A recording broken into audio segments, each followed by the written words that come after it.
After last night's cloud cover, thankfully the sky is completely clear tonight. The stars are out and Jupiter is shining. Yes, last night we searched for evidence of life on other worlds. Tonight we're going to try and explain how everything came to be here in the first place just by looking up at the night sky. That's right, we've got 1 hour to tell you the entire history of our universe. So hold on to your hats, because by the end of this programme, Brian's going to try and answer the question more of you have asked him than anything else. What happened before the Big Bang? Yes, I'm Brian Cox, he's Darragh O'Brien, and this is Stargazing Live.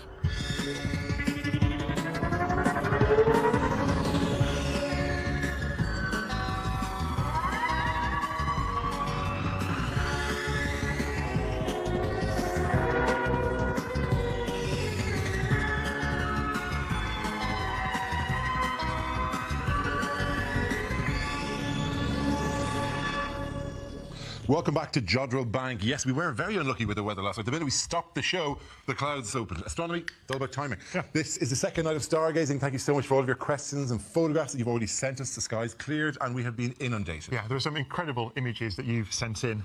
Here's the first one. I think it's a beautiful image of Jupiter and Io. Now, this was taken actually using an 8-inch refractor.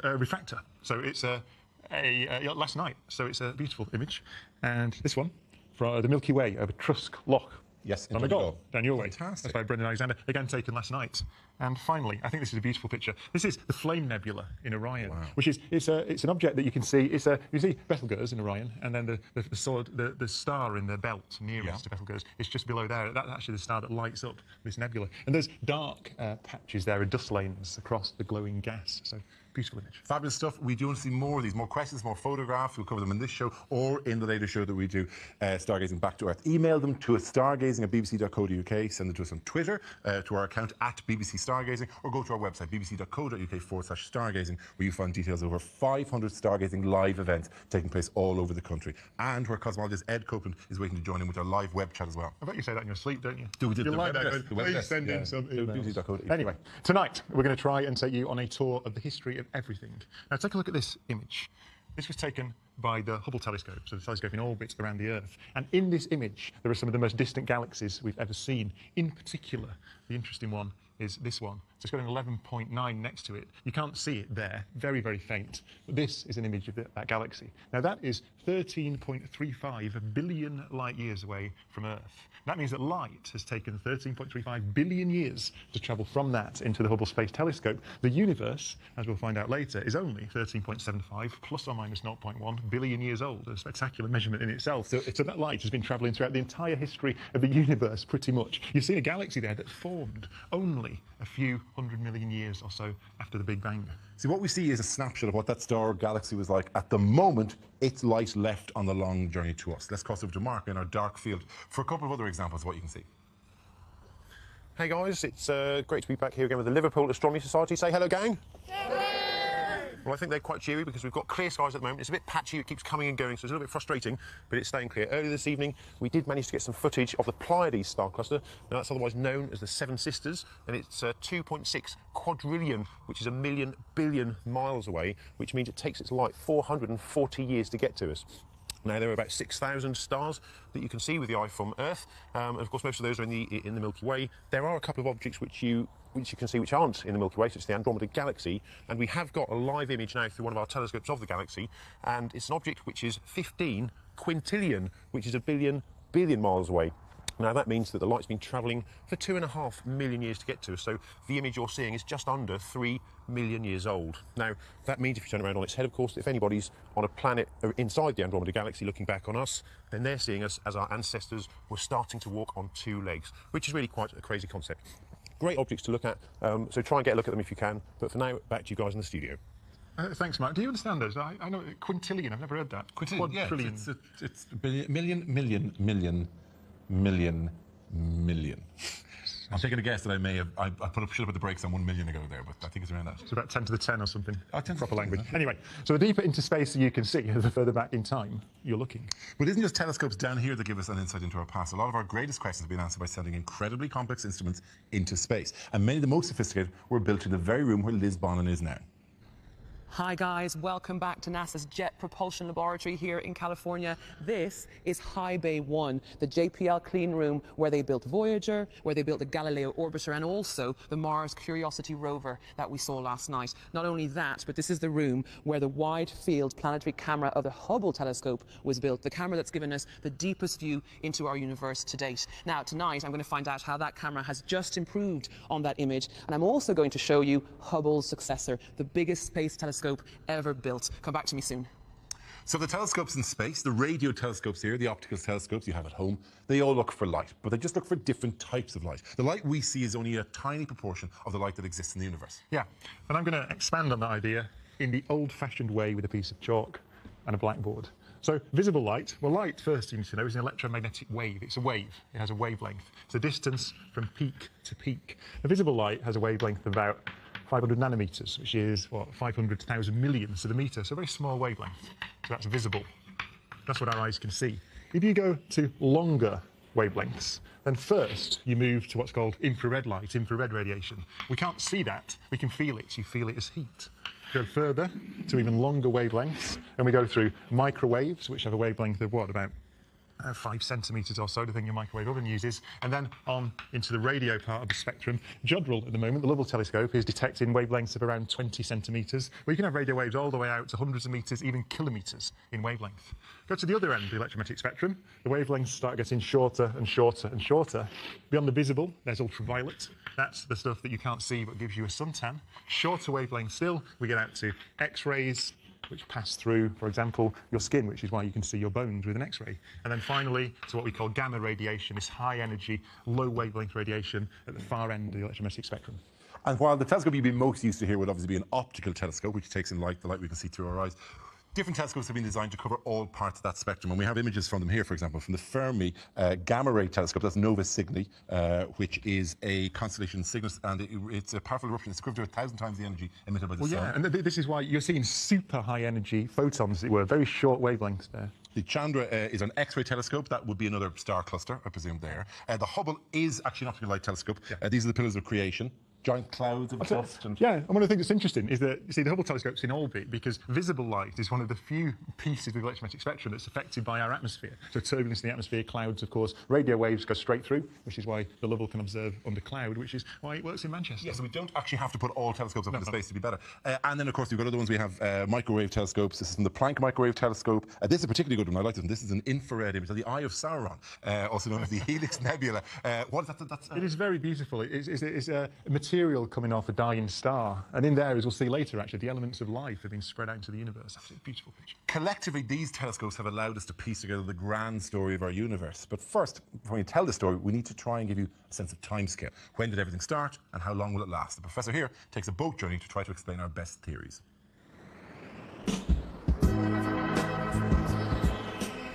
The rhythms of the natural world have an eternal quality to them. Perhaps that's why our earliest theories of the universe pictured it as unchanging and everlasting.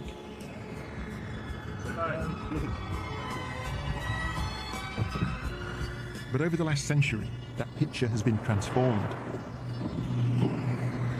Our current best model of the universe, the current paradigm, if you like, is called the Big Bang model. And that says that the universe is 13.75 billion years old, which means that it began 13.75 billion years ago. So, if the universe had a beginning, does that imply that it will also have an end? To answer that, we need to understand how the universe evolves with time. That's something that was discovered in the 1920s, when astronomers measured the movement of distant galaxies relative to the Earth. If you look at the galaxies beyond the Milky Way, then what you find is that for all but our nearest neighbours, all the galaxies appear to be rushing away from us. Imagine all these dots are the galaxies, and then I blow up the balloon. What you see is that as the balloon expands, then every dot, every galaxy moves away from every other galaxy. And the interpretation of the measurement that virtually every galaxy is rushing away from every other is the same. They're doing that because the universe is expanding, and it's been doing that since the Big Bang. The cause of this expansion is not fully understood, but in the billions of years since the Big Bang, space has continued to expand. But there are also other forces at work on the galaxies in the universe. All those galaxies out there across the universe have at least one thing in common, which is that they're massive. They have mass. They're made of solid objects. Now, Isaac Newton told us that there is a force that exists between objects that have mass, the force of gravity, and it's always attractive. That means that it acts to pull things together. So if I drop this shell, then, due to the force of gravity, it meets the Earth. Now, think about what that means for the expansion of the universe. It's full of these galaxies, a great deal of matter, a great deal of mass, all attracting itself together. So the mass in the universe acts as a brake on the expansion. The mass in the universe acts to slow the expansion of the universe down. For much of the 20th century, scientists believed that the balance between these two effects, the initial expansion and the braking effect of gravity, would determine how the universe might end. In this old theory, if gravity won the battle, then the expansion might not just slow down, it might even stop and reverse, so the universe could one day begin to contract. That scenario is called a big crunch. It literally means that every galaxy in the sky would start rushing towards every other galaxy, and eventually the entire observable universe would shrink back to the size of a single atom, hot and dense. It would be an incredibly violent end to the universe. But just over a decade ago, when astronomers measured how space has been expanding over time, they discovered something unexpected, which completely changed how we think the universe might end. 5 billion years ago, the expansion of space actually began to speed up, as if something had given it fresh momentum. So what is this mysterious thing that's stretching the very fabric of space itself? Well, the best answer I can give you is that we don't know. It's one of the great mysteries in physics. It does have a name. It's called dark energy, and that's pretty much all that everybody can agree upon. There are theories about what this dark energy is and where it comes from, but so far, nothing quite seems to fit. What we do know is that it's present in every cubic metre of space, here and out beyond the edge of the solar system, beyond the Milky Way, and right out to the edge of the observable universe. Space contains dark energy. And the universe, as far as we can tell, will continue to accelerate faster and faster. The galaxies will get further and further away. Then ultimately, that dark energy will dominate. And our best guess is that the universe will continue to accelerate in its expansion forever. We've lots and lots of questions, by the way, coming in. Loads of people have asked a version of this one. Bob from Taunton, Cormac from London, various people asking, how do we know the universe is expanding? It's one of the most important measurements in astronomy, first done by the great Edwin Hubble, as we'll see later, back in the 1920s. If you look out to distant galaxies, and you can pick out stars in those galaxies, then what you see is that they emit light, but that light is stretched. And what you find is that the further away the object is that you look at, the more stretched the light is. How do you measure the distance? Well, there are certain objects, supernova explosions, or particular types of them, for example, where we know the brightness. We understand the physics well enough to know how bright it should be, and then it's quite simple. You look at how bright it looks, and you can work out the distance. So we can measure the distance to distant objects. We can look at how stretched the light is, and that tells us that the universe has been stretching. I mean, imagine a wave of light that's been travelling from some object for 1 billion years. The universe has been stretching for 1 billion years, and so the light will have been stretched 2 billion years away. 2 billion light years away, it'll be stretched more because it's 2 billion light years away rather than 1 billion. And so by that process, you can map the expansion of the universe. And then if you run the clock backwards, you start drawing it in, and as we go backwards in time, it reduces down the universe. Well, that's it. So you just reverse it mentally. The universe is contracting, contracting, contracting, and at some point you find that everything was on top of everything else. That is what we call the Big Bang, and that's what we're going to be talking about later on. Okay, we have a Year 5 class teacher called Lucio Polly here who asked a question on behalf of her class. How can space never end? How can space never end? It's a very difficult concept. What I can tell you, though, is if indeed it never ends, if the universe is infinite now, then it has always been infinite. It was born infinite. So I hope that is the answer. Yeah, let's solve this. That's it, all right? We're happy with that answer? Yeah, Year 5? Yeah, absolutely. Yeah. Now, we have an update on the Mars search. I want to show you some pictures that have been picked out by you, the viewers. We've had 60,000 people take part in this already. 60,000 people. 450,000 images of Mars have been explored by you in 24 hours. We should make it well over 500,000 tonight. This adds up to more than 15,000 square kilometres. That is an area you always have to have some size. It's 3/4 the size of Wales. When we did this in rehearsal at 4 o'clock, it was an area the age of Cyprus. So we've gone from Cyprus to 3/4 of Wales. Can we make it all of Wales this evening? But this is one of the pictures. I mean, this is an interesting feature, never before seen, that was picked out by one of our viewers. That's on the surface of Mars. Here's another one. These are geological features. What is that? What is that? What are those bright bits? Is the sun catching it? Is it something else? It's fascinating. And we haven't seen, I mean, a conversation, a late night conversation with Brian May and ourselves in the bar after the show last night. If an alien spacecraft may have landed in this place, and you might spot it, that's not particularly likely, but nonetheless, if you go to the website, we'll give you a patch of Mars that you can look at and you can map. We really want you to join in, because people of Wales are lost on Mars, and we need you to find it. Go to our website, click on the boxes that explore Mars, and all will come clear. If you find Elvis, we'll give you a prize. Now, how did we begin to work all this out? Well, I just want to show you this one image. The answer is, of course, by looking at the universe, by observing it, by building telescopes. And this is a very famous, iconic telescope. It's the 20-foot telescope built by William Herschel in 1783. You had to stand on this stand to make observations. With this telescope, Herschel discovered 2 of the moons of Uranus, Titania and Oberon. He also discovered Enceladus, which we saw last night. With this telescope, one of the moons that we think may be home for life. Now, we like a crazy project on this show, and as a testament to all the early pioneers, we have decided to try to rebuild, essentially, Herschel's 20-foot telescope. And who better to take up that challenge of building such an instrument than Mark? To find out just how Herschel made his 20-foot telescope, I've come to the Royal Astronomical Society in London, where Herschel's observations are kept, to meet Professor Alan Chapman, who I'm hoping can point me in the right direction. So, I guess the important question, I've got to build this. Have you got any plans or anything that I can actually take with me to help build this thing? Not directly. We don't really have a lot of detailed drawings, but we have the sketches. Okay, so I've only got pictures to work from. Yeah. Fabulous. It's not just a matter of making the structure. It has to turn, and it has to go up and down, and to a very limited degree track, and you let the sky rotate in front of you. So he used the telescope then more for discovery and mapping the sky? He wants to fathom what he calls the length, breadth, depth and profundity of space. And so he built bigger and bigger telescopes to see further out. Precisely. The telescope actually looks quite cumbersome. How did it actually work? There are rollers, so the whole structure could be made to rotate. You would have certainly needed more than these 2 elegant gentlemen here. You would have needed some big, strong, beefy chaps to do all the heavy pushing and so on. I need lots of poles, lots of ropes and chains, some big lads. Big lads, bit of ingenuity, and we can probably crack it. And you could try it. I hadn't quite appreciated how much effort Herschel had gone into to build the thing. And there's an awful lot more stuff that I've got to think about. So for me to build it and for me to get it working safely is going to take quite a bit of planning. I'm also going to need a lot of help.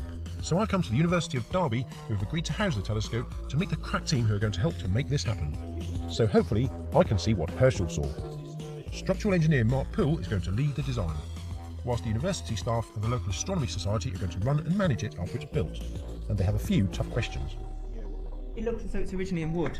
Yes, it was. Are we going to keep it in wood? Or? My worry is if you can have this moving around on a base, if you want to see a perfect image in the sky, you want the telescope to be still and not distorted. Haven't you got to watch the centre of gravity as well? Like, as you wind it up, it's going to become unstable. How are you going to stop it sagging in the middle? That's a very good question. Also, how weatherproof is this going to be in terms of high winds? Could there be extra locking devices? Looks like I've got a bit of thinking to do. Now, the engineers have come up with a design that looks a little different to Herschel's original. Instead of wood, we're going to build it out of scaffolding poles revolving around a central pivot. The telescope itself will sit in a cradle to support it, which can be winched up and down. Although it's been updated, it remains true to Herschel's principles. Now I'm against the clock to get this ready, so a solid base for the telescope to stand on is first on my list. We've got to know which way we're pointing the telescope so we can find objects in the sky. For that, we need to plot true north. So the local astronomical society is here to find it the proper way, with an atomic clock and the sun. Yeah, I'm happy with that. At local noon, the shadow thrown by a perpendicular stick will point north. That is our north-south line. And with some nifty maths, they can work out east, west, and the degrees in between. If you are fasting, if you eat. And to help us mark it out in style, a local primary school has arrived. After learning all about Herschel in their lessons, they've been inspired to paint a mural dedicated to him. How are your planets coming on? Who's looking forward to looking through the telescope? Oh, me. You? Yep. Yeah, we just need clear skies, don't we? Yeah, just clear sky. So which planets have we got here? Saturn and And Saturn. So can you remember who discovered Uranus? it was William Herschel. William Herschel. Is that a comet? Wow. So now the base is down and looking beautiful, it's time to put the construction plan into action. Now this is no ordinary scaffolding job. In order for the telescope to work, all measurements have to be totally precise. silly question, but how sure are you that you can get that absolutely plumb vertical? 100%. Oh, that's excellent. I'm very pleased to hear Yeah, that. yeah. I'm trusting you all. Shall we get started then? Yes. Yep, let's go on then. To see the whole night sky, Herschel needed a panoramic view, so the team attaches 12 wheels to the base so it can rotate. And construction of the frame that will support the telescope begins to take shape. Now, Herschel's fell over 2 or 3 times, I think it was, so that's not going to happen here, is it? Absolutely not. I think the worries are over. This is the part now where we're building. We've thought about all the things that could go wrong, and hopefully we've accommodated and taken on board all those issues, and we're now have a nice structure that'll be safe to use and no concerns. I love the way you say the worries are over. With the key layers of scaffolding in place, it's time to add the specially crafted cradle for the 20-foot long telescope tube, which will hopefully stop it sagging in the middle. Well, it fits. Isn't it? And as it's put in position, you start to get a feel for Herschel's ambition and the sheer scale of what he was doing. Now there's just one thing missing, the actual telescope. I have no idea whether Herschel's drawings are going to give me enough information to actually see what Herschel saw through it, so there's still an awful lot to figure out. Mark, that didn't look too easy. No, it wasn't. Do you know, I still find it amazing the amount of effort that Herschel went through. And, you know, without the work of people like Herschel and others like him, we wouldn't be able to understand as much as we do about these amazing stars you can see behind me, like Orion and its beautiful 3-star belt. But, do you know, the setting up of the mount of the telescope was a little bit easier than I expected. The optics, well, and the telescope itself, that was a little bit more of a challenge, but you'll see a little bit more about that in a VT tomorrow. And after this show, I'll be heading down to Derby. If the weather's clear, then I'll be showing you just what you can see through the telescope. This is important stuff. The lesson here is there's interaction between engineering and by inventing new instruments and what we can learn about the universe. Herschel, as we said, discovered Saturn's moon Enceladus with that telescope. You wind forward 100 years after Herschel was born, you get to Edwin Hubble. We've heard a lot about Hubble, the Hubble Space Telescope. I'm going to show you something now, the Hubble constant. I'm going to use my blackboard again. I'm going to rewind, move back through time, through the time of television to the 1970s. There's a thing called the Hubble constant. Right? This is what Hubble first measured, actually using a bigger telescope, the 100-inch telescope at Mount Wilson in California. So what could he do with a 100-inch telescope that couldn't be done previously? What could he see? Well, he was the first to see stars in distant galaxies, initially in the Andromeda Galaxy, and so he could see individual stars. He was the first to show the Andromeda Galaxy is not some kind of nebula in the Milky Way, but an external island of stars. And he went on in 1929 by making hundreds of measurements with high-precision telescopes to work out this number, which is called the Hubble constant, named after him. It is 70 kilometres per second per megaparsec. Now, a megaparsec is a strange thing. If you're an astronomer, you'll know what it means. It's a distance measure. That's just over 3 million light years. A parsec is 3.2 something light years or so. So this number maps, it encodes the expansion rate of the universe in it. It says that if you go about 3 million light years over there and look at the galaxies and average out their motion, then on average they're moving away from the Milky Way at 70 kilometres per second. Pretty slow, actually. It is. Now, my favourite thing about this, by the way, is a little mathematical trick, and we're going to give this a homework for those who are so minded. That's distance and that distance, which means that if you got them to be the same unit, which is just the case of multiplying something, they kind of cancel each other out. And you're left with a number which is just in units of 1 over a second. That is true, and this is a challenge. So what you have to do, in fact, tweet it at BBC Stargazing as soon as you've done it. 70 kilometres per second. Turn megaparsecs into kilometres. They will cancel out. You'll have a number, which is 1 over seconds. Invert that number. You'll get an age of the universe, which is something billion years. Send it in on Twitter. The first one that I see on Twitter, I'll buy you a pint. There we go. Very enough. Unless if you're over 18, I'll buy you a pint. From this number, you flip it over, you get the age of the universe. What I love about this is it's a measurement. It's a measurement. You can see how to do it. It's a simple measurement. This is how we first deduced or measured the age of the universe. It's a beautiful thing. It's no wonder they named the most famous space telescope, excuse me, I say that all the time, space telescope of all time after the man who came up with this fine thing. So let's go back over to Liz and find out more.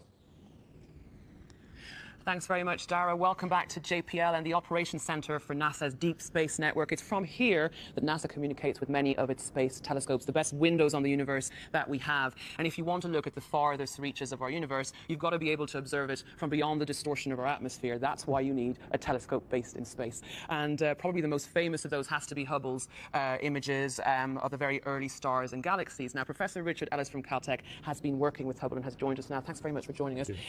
This iconic deep field image of Hubble's that we know and love so well has recently been improved, is that right? Yeah, this is a new image from Hubble. It's the deepest image that we currently have.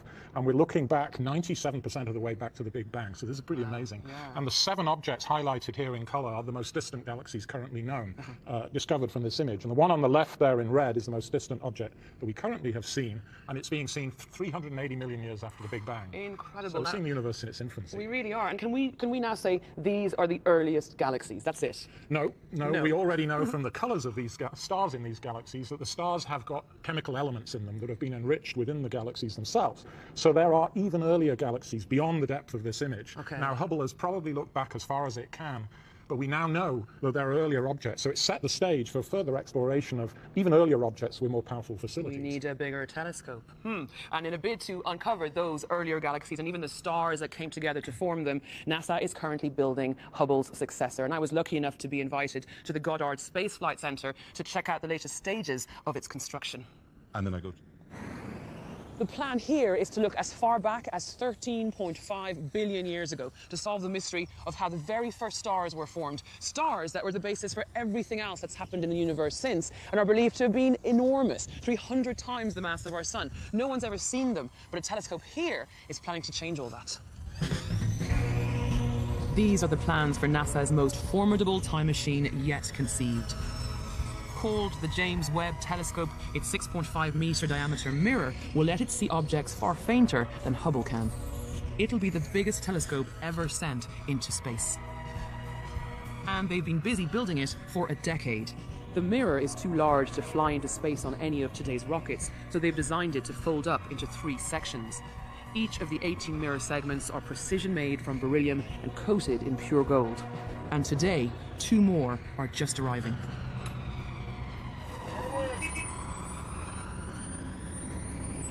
Critical space flight hardware. Don't you just love it? I would not want to be the guy maneuvering this right now. Far too nerve-wracking. Just don't drop it. Like everything else, these mirrors have been designed to be as light as possible by senior project scientist and Nobel Prize winner, Dr. John Mather. We made it lightweight because it's the only way to get it up into space. The space shuttle could carry a very heavy load to a low Earth orbit. We needed to go much higher, so we're going up on a European rocket called the Ariane 5, and it can carry about 6,000 kilos, which is about half what the Hubble was. So we've got to make the telescope much lighter weight, even though it's bigger. Each mirror weighs 20 kilograms, and they'll be assembled in a clean room, so nothing can contaminate their 1.32-meter diameter surface. It's not just its size that will give it the edge over Hubble. It's the kind of light that the Webb telescope is designed to see that will make all the difference. On its journey towards us, the light from the most distant stars and galaxies has changed. It's still traveling at the speed of light, but because the universe is expanding, the wavelength of that light has become longer, from visible to infrared wavelengths. And so to be able to detect that light, you need a telescope that's sensitive to infrared, and the Webb telescope is superbly sensitive to it. It can pick up the radiation from a bumblebee the distance of the moon. By giving the telescope's exquisitely sensitive infrared eyes, astronomers are on the brink of glimpsing our deepest origins in the birth of the first stars. Though for Dr. Mather, the most exciting discoveries will be those that we can't even begin to imagine. Every time we build a big telescope, we get a surprise. And so nature just seems to be like that, our imagination is, even no matter how imaginative we are, there are things out there that we never guess.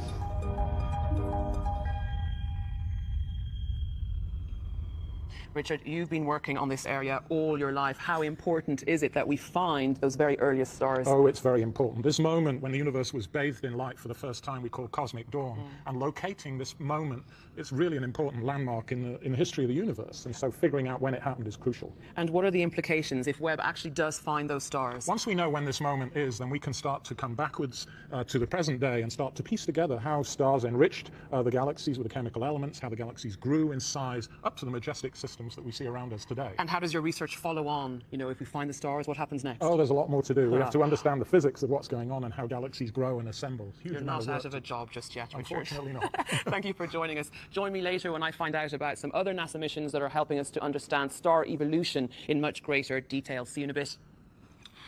Well, thanks, Liz. So, until the James Webb is launched, the deepest image of the galaxies we have is from the Hubble Space Telescope. And we should be able to see the same patch of sky outside with Mark right now. Mark, which patch of sky was the Hubble looking at?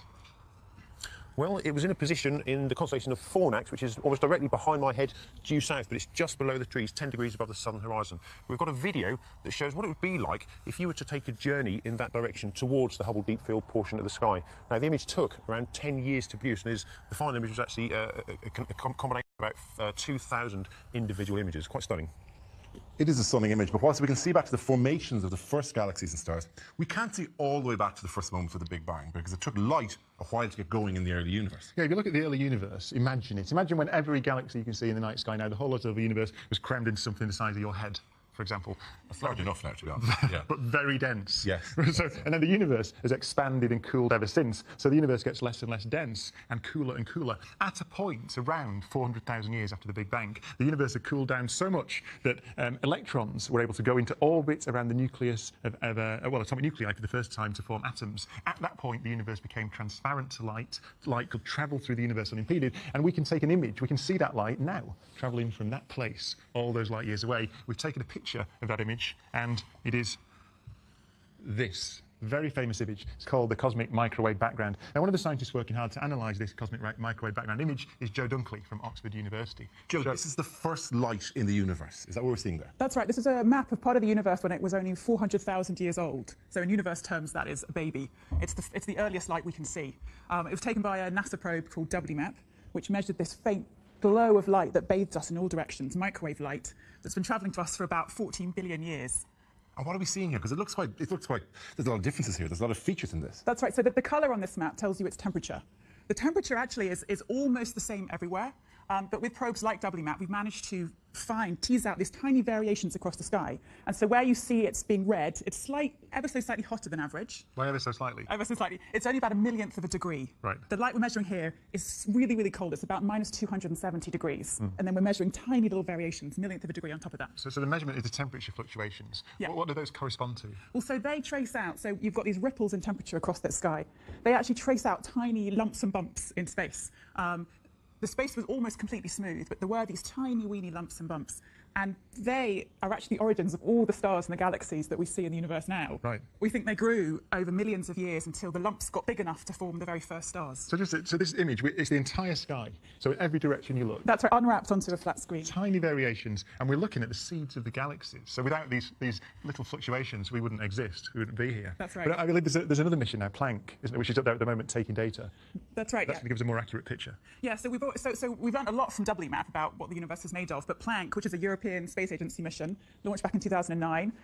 It's been operating beautifully. It's working at higher resolution and sensitivity than WMAP. This is a map of it right now. What you're seeing here is actually, in the purple, is actually our Milky Way galaxy. We're sitting in it and we're looking through it. So that's essentially getting in the way of what we want to see. That's right. Is this what we want to see just at the edges here? Yeah, exactly. So we have to filter out the Milky Way and then we'll start seeing a refined picture of the one we've already seen. Exactly. Yeah. Yeah. The question is, what is that going to tell us? Because I suppose, what is the origin of those fluctuations? Exactly, the origin.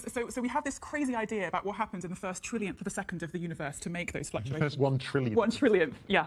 We think the universe expanded incredibly fast, faster than the speed of light, blowing up bits of space that are smaller than a nucleus of an atom into space larger than the sun in a trillionth of a second. Yeah. And we think that that's what made our universe the way it is today, but we're just not sure if that's what happened or not. I find that quite remarkable, actually, that we make a measurement that you can link back to, well, events that may have happened 1 trillionth of a second after our universe began just by making this measurement. It's elegant, isn't it? That's right, it's phenomenal. You can just trace it through all the way from this earliest time through to 400,000 years where we see this light, and then all the way through to today. And it's making so much sense. We're finding out what the universe is made of, how old it is, how heavy it is. It's really a wonderful. So it's wonderful. Thanks, Joe. We'll talk to you more in Back to Earth. Back to the show. Thank you. Thanks very much for that, Joe. We'll see you again. If you're hoping to get out and about after the show for a spot of stargazing, you're going to need clear skies. So for the latest on tonight's visibility, it's over now to Susan Powell in the BBC Weather Centre for tonight's stargazing forecast. Evening. Actually, a pretty good chance of getting a good look at the sky this evening. We've got clear spells across many parts of the UK currently, but if you're planning on casting your eyes skyward in the south, you want to get on with it actually in the next hour or so, because we are expecting the cloud to thicken here as we go further on into this evening. Further north and you're up against some fog, so my two probably favoured picks for the clearest of the skies in the next few hours might be North Wales and the northeast of England. But if you're heading outside to look at the skies, just bear in mind that where we have got the clearest of the skies, the temperatures tonight are going to fall quite sharply, so we're in for a pretty chilly evening. Better prospects tonight though than tomorrow night. By tomorrow night, a lot of cloud across the UK. An old weather front in the east, a fresh one coming into the west, patchy outbreaks of rain. The clearest of the skies, I think, will be in a couple of slots in between those two weather fronts, but I think it will be pretty limited. So your best chances certainly are this evening. Perhaps tomorrow, not quite so great, but I'll be back tomorrow, of course, to give you an update on that. But for now, back to you two. Thanks, Susan. Now, if you do have clear skies, get out there and take a look after the show, because even if all you're doing is gazing up with the naked eye, there's still a lot you can work out about the history of the stars above us. Here's Mark to explain.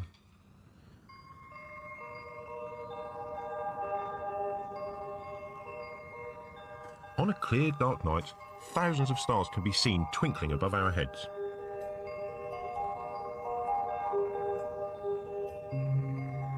To the untrained eye, it's easy to assume they're all the same, tiny white specks light years away. But in fact, many stars aren't white at all. Our nightly companions are many different colours, and those colours give us a clue to their life stories. Most stars appear white to us here on Earth because they are so far away that they are too faint to stimulate the part of the eye that lets us see in colour. If we could see as well as a powerful telescope, our view of the sky would suddenly turn technicolour. But when you know what you're looking for, picking out the colours of stars is fairly easy to do, even at a distance. And many are bright enough to be seen with just the eye. Well, let's start by looking at Orion the Hunter, one of the most recognisable constellations. It rises nice and high in the winter sky, so it's easy to spot. Now, we start by looking for its famous three-star belt, which you can see just over my left shoulder. Move upwards to the left to find a star called Betelgeuse. It's not only the 11th brightest star in the night sky, but to the naked eye, it's one of the most colourful. Now, you can't see this with our special low-light black and white camera, so here's what it looks like through our telescope. As we go out of focus, its stunning red colour becomes really prominent. Well, if we go back to the belt stars and start at the top star and drop a line down towards the lower right-hand corner, we spot another fairly bright star in Orion, and it's called Rigel. Here is Rigel out of focus through our telescope. You can see it's a vivid blue colour. Both Rigel and Betelgeuse are what are known as supergiants. They are amongst some of the brightest and most massive stars in the night sky. But why is one red and the other blue?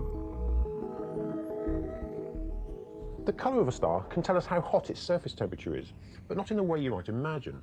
Now, we think of hot things as red and cold things as blue, but the hotter a star is, the bluer it looks, and the cooler the star, the redder it glows.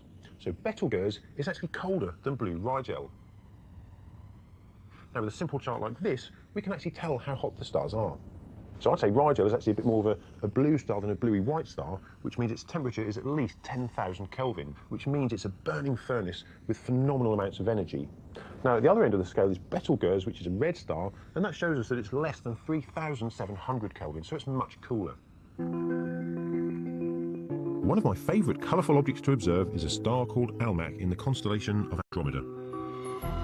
Now, to find Andromeda, you first need to find the square of Pegasus. At this time of year, it rises directly above our heads. Start with the brightest star in the square. This is called Alpheratz. It's a hot blue star with a surface temperature of around 13,000 Kelvin. Now, if we imagine a line moving upwards from Alpheratz, we reach another bright star called Mirac. It's a much cooler orange-coloured star. If we continue even higher, we come to Almach. With the unaided eye, it looks like a single white star. But if we look at it through a telescope, it transforms it into one of the most stunning objects in the night sky. Almach is a double star. It's made of a hot blue star orbiting with a larger, cooler golden companion. And when you see these two stars close to each other, it makes their contrasting colours all the more striking. Observing the colours of the stars can take a little practice, but it's well worth the effort. And the more you discover about the colour and other characteristics of the stars, the more they'll reveal their secrets to you.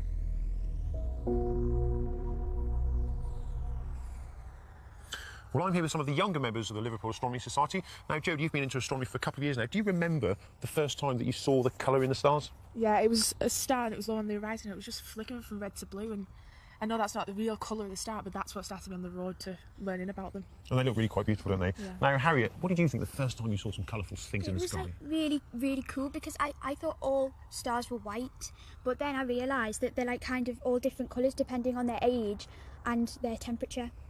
And that is the case, that it's the temperature that affects that. It's not just the temperature, of course. Now, of course, there are other things, aren't there, Aaron? There's the planets, for example. Have you seen any colour in the planets? I think I saw Jupiter. It's got like an orangey brown, a white, and there's like a red dot, and it's like it's a volcano. That's right, there's a big storm. Yeah. There's a big storm on Jupiter, isn't it? Well, thanks very much for that, guys. We'll let you get back to observing, and we'll go back now to Brian and Dara in the studio. Okay, big debate going on here about what the colour means. Does it mean the temperature? Does it mean more than that? First of all, Mark, it is just the temperature. The young lady there was absolutely correct. It's just that why it's at that temperature can differ. Yes, the reason why. So we've got a picture of Proxima Centauri. It's what's called a red dwarf star. It happens to be the closest star to us. It's only about 4 light years away. It's part of a triple star system with Alpha Centauri A and B, very bright stars in the southern sky. This is red, and it's red because it's cool on its surface. That's because it's very small. It's around about a tenth of the mass of the sun. The payoff for it, although it's small, is it will burn for many, many, many billions of years. But here's another famous red star, and I've just can you believe I've messed up my thing again? Oh, go on. This picture you can't see now unless they can fade it in. Is a star called... there it is. This is Betelgeuse or Betelgeuse. Now, this is a red star for a different reason. It's a very, very, very large star indeed. Many, many thousands of times the mass of the sun. You could fit most of the solar system in there. And even though it's 600 light years away, you can see that we've got a picture of sunspots on the surface of Betelgeuse or Betelgeuse there. Now, that star has only been alive for less than 10 million years. It's burning its fuel so voraciously. Its surface is cold because it's very, very large, and so it's a long way from the core. That star is very variable. Very famous star, by the way, the top left in the constellation of Orion. You can't miss it on a clear things might get more dramatic for that star at any point. Because it's burnt up all its fuel, all its hydrogen fuel already. It's already burning helium. It will build the heavier elements in its core. It will run out of fuel. It will collapse, and it will explode as a supernova explosion. This is an artist's impression of what that would look like in our sky. And this, quite honestly, could happen tomorrow. And certainly tomorrow in astronomical terms. Betelgeuse is on borrowed time now. And that will look like a second sun in the sky. So for how long will we have this in the sky? It'll glow for about, 2 weeks like that. It will be the most spectacular sight, as I said, a second sun. And what you're seeing there is the distribution of the elements of life out into the universe. Because we're overdue a supernova in the Milky Way. We're overdue one. On average, you get about 1 supernova per large galaxy per century. Okay, we have because we have an animation. What was the very famous one? The famous one's a crab. The Crab Nebula. Yeah, and this is the animation. And this is an animation. It happened in 1054. It's written by Chinese astronomers. Yeah. That is an animation. What it presumably would have looked like, and we've been left with the Crab Nebula at the end of it. Yeah. That furnace basically was where all the heavier elements are built. Well, again, it's a beautiful thing to look at with any small telescope. It's a spectacular thing in the sky. But what we're looking at here, well, we've got an image actually that we took earlier on tonight. I think. You can't see it now. I think it's behind cloud. There it is. That is it. So that's a small telescope. It's a misty patch. What you're looking at there, though, is the elements of not only carbon and oxygen that were cooked in the heart of that star, but elements like gold. Anything heavier than iron cannot be made in the centre of a star. It is made only in those explosions for a few minutes per century per galaxy, and that is why gold, platinum, uranium, tin, all those things are expensive, because they're rare, because they're made in those explosions. And that's what so go out and look at the Crab Nebula tonight. You can do it. Absolutely beautiful. So just as the earliest light we can see teaches us about the origins of the first stars and galaxies, studying the explosive death of stars ultimately tells us how we got here. Liz Bonin is standing by for us at NASA with some of the pioneering scientists leading this research. Thank you very much, Dara. I'm with Professor Fiona Harrison from Caltech, principal investigator with NASA's New Star Space Telescope, launched just over 6 months ago. Fiona, thanks for joining us. New Star has got us this image of a supernova remnant in the Cassiopeia constellation, which is just incredible. And am I right to say that New Star is the only telescope that could get us this image? That's right. So New Star is the very first high-energy X-ray telescope that can actually focus. And so it's making images that are more than 10 times crisper and more than 100 times more sensitive than anything we've had in this part of the spectrum. So what you're seeing here is material that was made inside the star and spewed out in a supernova explosion. But what New Star is uniquely able to do is image the radioactive material that was created in the thermonuclear explosion. And in particular, an element called titanium-44, which will eventually decay into calcium and could end up in our bones. Excellent. And understanding this gives us a better understanding of how stars explode? Yeah, that's right. because this radioactive material is created in the core of the explosion. And so its distribution is very sensitive to whether that explosion was spherical or lopsided. And that tells us how stars explode. Wonderful stuff. Thank you very much, Fiona. Now, one of the telescopes that is communicated with the Deep Space Network is Spitzer. That's been working for nearly a decade now. And Neil Turner is an astrophysicist working with the Spitzer mission. Thank you very much for joining us, Neil. Now, Spitzer looks in the infrared. It can peer through all the dust and gas of newly forming stars. So when all the material from supernovae begins to form into stars, Spitzer can give us images like this. So to talk me through what we're looking at here.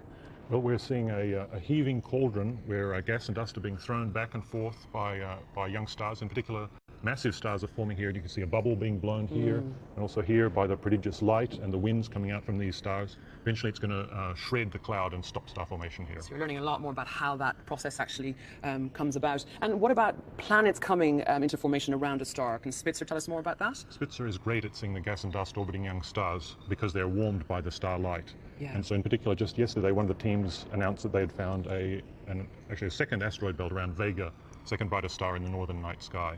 That's exciting because we already knew about an outer one, and now Vega looks like an analog of our own solar system where we have an inner and an outer belt sculpted by the planets, and so almost certainly there are planets around Vega. Fantastic stuff. Thank you very much, Neil. So in our journey through the history of our universe, these missions are teaching us so much more about the cycles of star death and star birth and how all of that works together to understand how our universe is shaped. We'll also find out a lot more about how and from what our own solar system came to be, how we all came to be made of star stuff. Now, tomorrow, we are leaving this wonderful place. We're heading deep into the desert to this Goldstone, part of the Deep Space Network, and I'll be finding out how scientists are tracking near-Earth asteroids. We will see you tomorrow.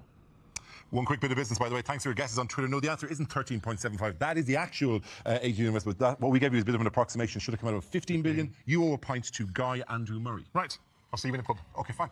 Now, what have we learned in our history of the universe? We have found the first light that emerged after the Big Bang. We've seen the formation of stars. We've seen the formation of planets and indeed of ourselves, which probably just leaves the last final bit to I want to wrap everything up now with Professor Ed Copeland, who's a cosmologist from the University of Nottingham. Ed, thanks for joining us. The question is, what is the fate of the universe? I don't know. Okay, thanks for coming along, Ed. But I've only come from Nottingham, so it's not so far. The best you can do, because you're needing to look into the future, is to base it on whatever models that you have. And we've got a series of models that are consistent with the data, and so you can project them forward and see what they give. So there's sort of 3 scenarios I can come up with right now for you. In your VT, you had a thing about dark energy driving the acceleration of the universe. Well, imagine that dark energy is constant. That's the cosmological constant, which, by the way, is a nightmare for particle physicists to understand why it's got this value. We'll talk about that in Back to Earth. Oh, okay, great. But if it is driving the universe, then the universe is accelerating, so distant galaxies are accelerating apart, and so our line of sight will just... These galaxies will disappear before us over many billions of years, and gradually it'll just look like an empty universe with these things all spread out. And we won't be able to see anything. You would see no stars in the sky. Well, probably we won't even be here by then. We won't, but that's I was going to go, woohoo! So the other two, there's another one which is, imagine the dark energy is actually, the density of that is actually increasing over time, so it's getting more and more dominant. Then things are a bit more dramatic. The data doesn't suggest it should be like that. It's the first one that I just described as the best fit. But if it is, then actually the acceleration is even more rapid. So then not only do the galaxies move apart, but then they began to split apart. And the galaxies split apart, and then the constituents of those galaxies split apart, the atoms split apart, and you just get all the fundamental particles thrown across the universe like an angry child throwing their toys out of the box, right? Filling the universe with these particles, and that's the end. Again, not wonderful. Not wonderful. Do we have a happy ending? There's a happier ending, and that is in the case where the dark energy is a transient feature, and so it's driving the acceleration now, but maybe it's changing with time, and it actually decays, a bit like in the early inflation that you described at the beginning of the program. And there, what will happen is that energy in the dark, that's stored in the dark energy, goes to create particles, create radiation, the universe reheats again. And now we're back to a kind of a scenario at a much lower energy scale, like we used to talk about, which is one where the universe is evolving with radiation and matter, and now the curvature of the universe becomes important in determining the ultimate fate of the universe. Yeah, so in many ways, that's the most palatable. Yeah, of I the think 3. that's and it's still not also entirely palatable, is it? Yeah, that's right. It's also the least likely. At the moment, it looks like the cosmological constant is. Well, we're going to talk about a lot more of this, then, can't we? I think so. Yeah, the show after this, we'll definitely have more time to talk about this. For one final time, however, tonight, let's go outside to Mark. Well, it's still a gorgeous clear sky. Everyone's gone indoors now for the start of Back to Earth. But if you've been inspired to look up at the sky, there are loads of resources that you can download off the website, along with details of hundreds of stargazing events up and down the country. Just go to bbc.co.uk/stargazing. And if you want to get hold of one of our stargazing guides, then details on the screen. They were made in conjunction with the Open University. It's well worth getting hold of one of those. So back now to the studio. OK, that's the star guide there. But really, at the very beginning of the show, I promised to ask Brian the ultimate question. What happened before the Big Bang? Well, here's the thing. There may have been a before the Big Bang. The universe may have existed for an infinite amount of time before the Big Bang. We'll talk about that, I think, a little bit more in Back to Earth. Or time may have begun at the Big Bang. So the answer is either the universe has been here forever, or it hasn't. It's fantastic, isn't it? This is why we get him on this thing, you know? that kind of fabulous, incisive. Anything could have happened, and anything may well happen, all right? That's what we're giving you. No, but I tell you what, there's a lot of physics in what I said there, and we're going to discuss it all in about 1 minute. In about a minute, we'll be back here, we'll expand on this. We may even get a proper answer. See you in a bit. That was great.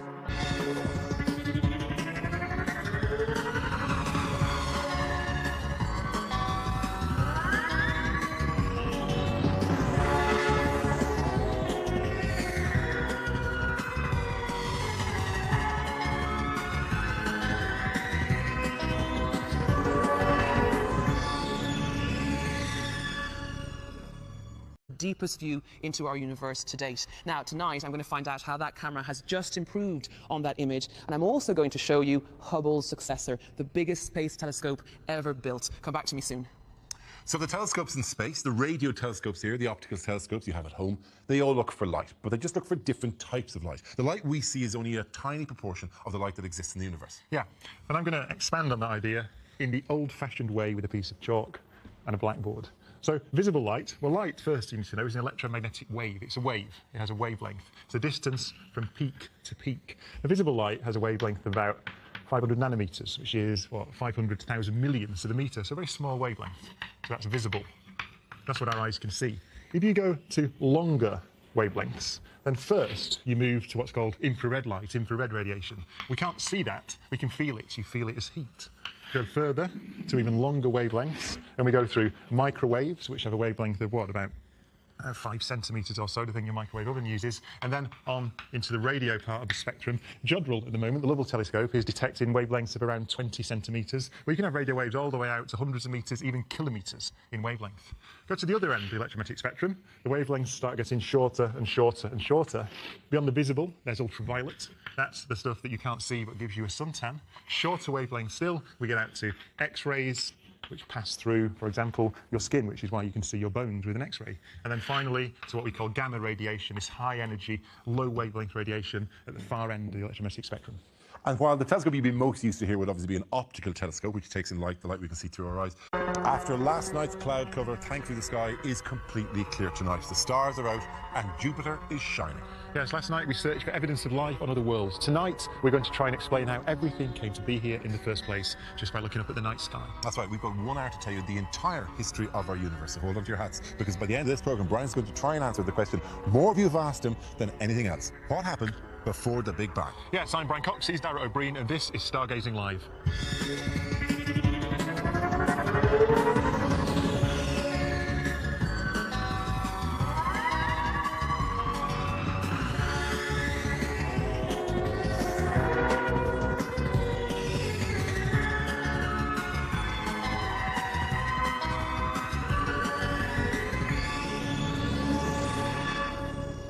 Welcome back to Jodrell Bank. Yes, we were very unlucky with the weather last night. The minute we stopped the show, the clouds opened. Astronomy, it's all about timing. Yeah. This is the second night of stargazing. Thank you so much for all of your questions and photographs that you've already sent us. The sky's cleared and we have been inundated. Yeah, there are some incredible images that you've sent in.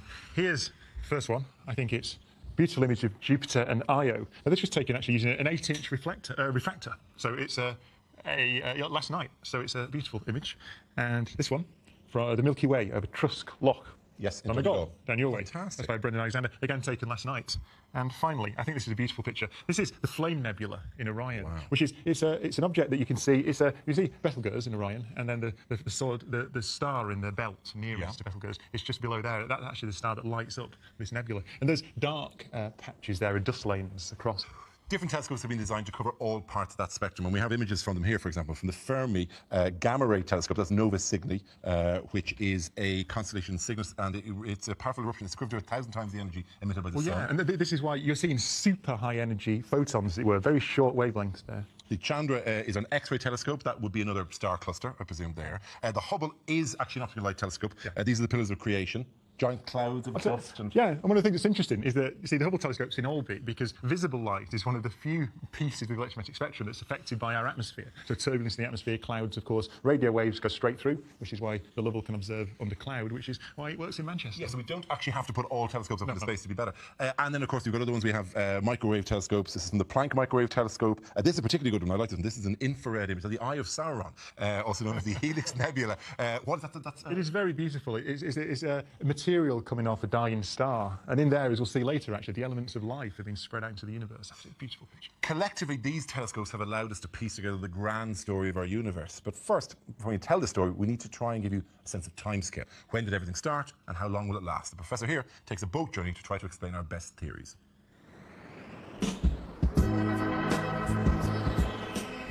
The rhythms of the natural world have an eternal quality to them.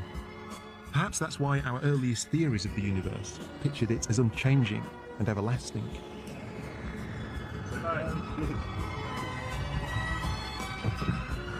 But over the last century, that picture has been transformed.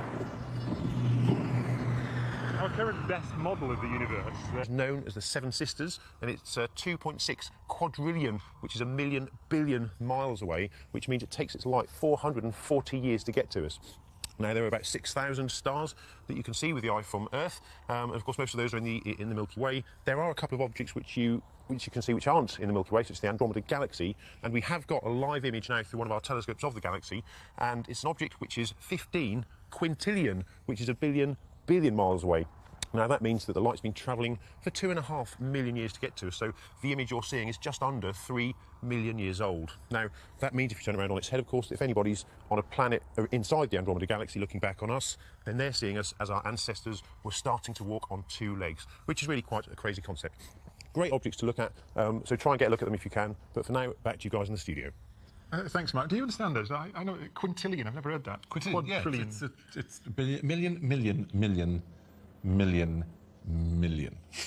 I'm taking a guess that I should have put the brakes on 1 million ago there, but I think it's around that. It's about 10 to the 10 or something. 10 proper language. Anyway, so the deeper into space you can see, the further back in time you're looking. But it isn't just telescopes down here that give us an insight into our past. A lot of our greatest questions have been answered by sending incredibly complex instruments into space. And many of the most sophisticated were built in the very room where Liz Bonin is now. Hi guys, welcome back to NASA's Jet Propulsion Laboratory here in California. This is High Bay 1, the JPL clean room where they built Voyager, where they built the Galileo orbiter, and also the Mars Curiosity rover that we saw last night. Not only that, but this is the room where the wide field planetary camera of the Hubble telescope was built, the camera that's given us the glowing gas. So beautiful image. Fabulous stuff. We do want to see more of these, more questions, more photographs. We'll cover them in this show or in the later show that we do, Stargazing Back to Earth. Email them to stargazing@bbc.co.uk. Send them to us on Twitter, to our account @BBC Stargazing, or go to our website, bbc.co.uk/stargazing, where you find details of over 500 Stargazing live events taking place all over the country, and where cosmologist Ed Copeland is waiting to join in with our live web chat as well. I bet you say that in your sleep, don't you? Do we do you the like web that? desk, the web Please desk, send yeah. in some emails. bbc.co.uk. Anyway, tonight we're going to try and take you on a tour of the history of everything. Now, take a look at this image. This was taken by the Hubble telescope, so the telescope in orbit around the Earth. And in this image, there are some of the most distant galaxies we've ever seen. In particular, the interesting one is this one. So it's got an 11.9 next to it. You can't see it there, very, very faint. But this is an image of that galaxy. Now, that is 13.35 billion light years away from Earth. That means that light has taken 13.35 billion years to travel from that into the Hubble Space Telescope. The universe, as we'll find out later, is only 13.75 plus or minus 0.1 billion years old. A spectacular measurement in itself. So that light has been travelling throughout the entire history of the universe, pretty much. You've seen a galaxy there that formed only a few 100 million years or so after the Big Bang. See, what we see is a snapshot of what that star galaxy was like at the moment its light left on the long journey to us. Let's cross over to Mark in our dark field for a couple of other examples of what you can see. Hey guys, it's great to be back here again with the Liverpool Astronomy Society. Say hello, gang. Well, I think they're quite cheery because we've got clear skies at the moment. It's a bit patchy, it keeps coming and going, so it's a little bit frustrating, but it's staying clear. Earlier this evening, we did manage to get some footage of the Pleiades star cluster. Now, that's otherwise